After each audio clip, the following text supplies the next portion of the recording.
හයි අද වීඩියෝ එකේ කතා කරන්නේ ටොක්සික් එන්වයරන්මන්ට් එකක්. එහෙම නැත්නම් ටොක්සික් රිලේෂන්ෂිප් එකකද ඔයා ඉන්නේ කියන එක තහවුරු කරගන්න පුළුවන් ලක්ෂණ කිහිපයක්.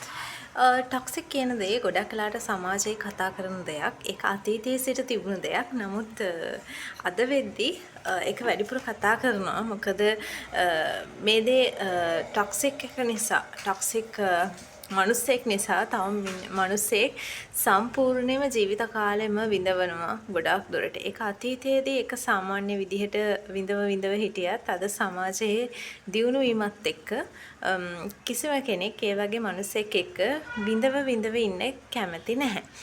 ඉතින් මේ ටොක්සික් රිලේෂන්ෂිප් වල ලක්ෂණ කිහිපයක් තියෙනවා.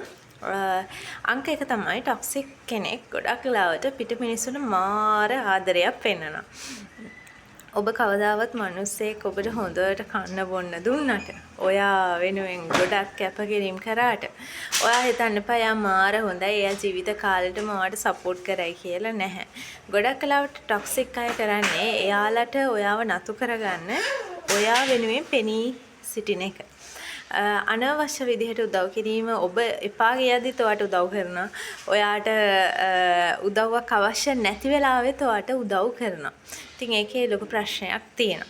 අනිත් දේ තමයි ටොක්සික් අයගේ තියෙන ලක්ෂණයක්. ඒගොල්ලෝ අනිත් අයව පහත් කරනවා.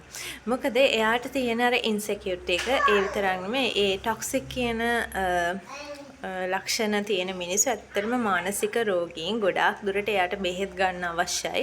මොකද එයා තව කෙනෙක්ව අනවශ්‍ය විදිහට පහත් කරනවා. එයා කියන්නේ එයා තරම් කවුරුත් මේ ලෝකේ නැහැ. එයාට සමානව කවුරු හරි එනවා දැක්කොත් ඒ මිනිස්යාගේ වැරදි ඇද්ද අඩුපාඩු ඔක්කොම කියලා ඒ මිනිස්යාව කඩාගෙන වටන්නමයි උත්සාහ කරන්නේ. මොකද එයාට තියෙන බය. එයාට ඉස්සරහට අභියෝග ජය ගන්න ඉස්සරහා සමාජයට මුහුණ දෙන්න එයාට චූටි බයක් තියෙනවා. එයා පෙන්නගත්ත නැති වුණාට. අනිත් එක තමයි ටොක්සික් අය විශේෂයෙන්ම අපේ මිනිස්සු විදිහට අපේ වැරදි සහ හොඳ දෙකම තියෙනවා. ඉතින් අපේ වෙච්ච වැරදි අතීතයේ වෙච්ච වැරදි හරිම ෂේප් එකේ කපටිකමෙන් ඔයාගෙන් අහගන්න පුළුවන්. ඒක අහගෙන ඒක එයා කන්ට්‍රෝල් කරන්න යූස් කරන්න පුළුවන්. සමහරට එයා ඒක කියවකින් ඔයාට ඒක වුණේ ඔයා ඔහොම නිසා. නැත්තම් ඔයාට ඕක වෙලා මදි. එහෙම එයාලා එහෙම කරන්නේ ඔයා තමයි එතන වැරදි. වගේ දේවල් ඔයාව කන්ට්‍රෝල් කරන්න එයා යූස් කරන්න පුළුවන්. අනිත් එක තමයි ටොක්සික් අය ගොඩක් කලාවට එක hina වෙලා කතා කරාට එයාලගේ ඇත්ත රූපේ ඔයාට ඉක්මනින් අඳුර ගන්න පුළුවන්. ඒක ඔයා එයත් එක්ක ඉන්න පැය පහක් නම් ඒ පැය පහ ඇතුළත අවසාන මොහොතේ හරි එයාගේ ඇත්ත රූපේ එළියට එනවා.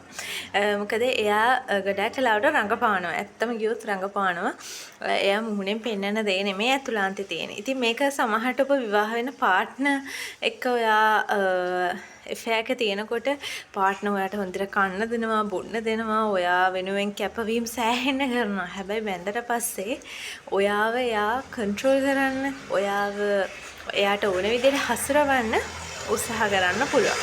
ඒ නිසා පරිස්සමෙන් ඔයාගේ දේවල් අතීතයේ ඔයාගේ තින් වෙච්ච වැරද්දක් තියෙනවා නම් ඒක නොකිය ඉන්න බලන්න කාට වුණත්. ඒ වගේම තමයි ඔයා කියන කෙනාට හැම වෙලෙම ගෞරවයක් දෙන්න. කවුරු හරි කෙනෙක් ඔයාව පහත් කරනවා නම් ඔයාට ඇඟිල්ල දික් කරනවා නම් ඔයා වැරදි කිය ඔයාට මේ ඇඟිල්ල දික් කරගෙන ඔයාව නිකන් හැල්ලුවට ලක් කරනවා නම් ඒ කියන්නේ මේ මිනිස්සයා ඔයත් එක්ක ඉන්නේ ඇරියස් කවර් කරගන්න. ඒක නිසා පරිස්සමෙන්. අනිත් දේ තමයි ටොක්සික් අය හරි කැමති උපදෙස් දෙන්න. උපදෙස් දෙන්න එයාලා මාර කැමති. ඒ උපදෙස් ආදරෙන් දෙන උපදෙස් නෙමෙයි. එයාලා දෙන උපදෙස් ගොඩක් වෙලාවට ඔයාව වැරදිකාරයා කරලා තමයි උපදෙස් දෙන්නේ. ඔයාගේ අඩුපාඩු ඔයා තමයි ඒ අඩුපාඩු කරන්න හේතුව. ඔයා වැඩක් නැහැ. ඔයා මේ ජීවිතේ ඔයාට ගෙවන්න දන්නේ නැහැ.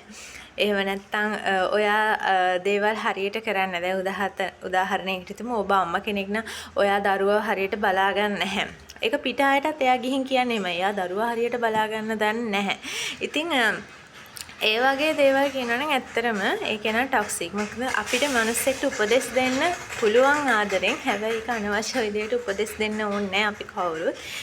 මං හිතන්නේ ඔබ වුණත් හිතට තට්ටු කරලා අහන්න ඔබට හිතෙනවද කියලා තව කෙනෙක්ට උපදෙස් දෙදී ඉන්න නැහැ. මට වුණත් එහෙම හිතෙන්නේ නැහැ. ඕනාවට වඩා උපදෙස් දෙනවා නම් ඒ කියන්නේ ඒ කෙනා ගොඩාක් දුරට ටොක්සික්. ඉතින් ඒ නිසා හරි පරිස්සමෙන්. ඉතින් අදට ගිහින් එන්න. මේ ලක්ෂණ ටික තියෙන මිනිස්සෙක් එක්ක හැන්ඩල් කරගන්නේ, යාව කොහොමද එයත් එක්ක ජීවත් වෙන්නේ, යාව අපේ ජීවිතේට අභියෝගයක් වෙන්නේ නැතුව ජීවත් වෙන්නේ කොහොමද කියන එක ඉස්සරහ වීඩියෝ එකකින් කතා කරමු.